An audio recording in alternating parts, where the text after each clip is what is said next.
গ্রামের শান্ত পরিবেশে ছোট্ট একটি গাছের তলায় বসে ছিল একটি হাসিখুশি বাচ্চা ছেলে, নাম রবি। রবির সঙ্গে ছিল তার প্রিয় পুতুল।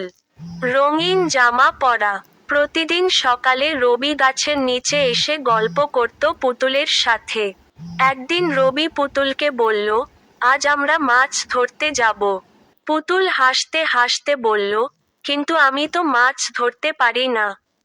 তখন রবি বলল, কোন সমস্যা নেই, আমি তো তোমার জন্য মাছ ধরব।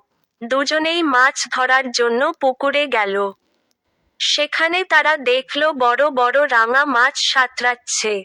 রবি একে একে মাছ ধরতে লাগলো। কিন্তু পুকুরের ধারে এসে সে দেখল তার পুতুল পানিতে পড়ে গেছে। রবি দৌড়ে গিয়ে পুতুলকে উদ্ধার করল। পুতুল বলল, তুমি সত্যিই আমার সেরা বন্ধু, রবি। রবি হাসতে হাসতে বলল, বন্ধুদের জন্য সবকিছু করতে হয়। সেদিন তারা বুঝল, সত্যিকারের বন্ধুত্ব মানে একে অপরের পাশে থাকা। তারা মিলে নতুন অভিজ্ঞতা অর্জন করল এবং গ্রামজুড়ে সারা দিন হেসে খেলে কাটালো। গ্রাম ছিল তাদের জন্য আনন্দের এক বিশেষ জায়গা।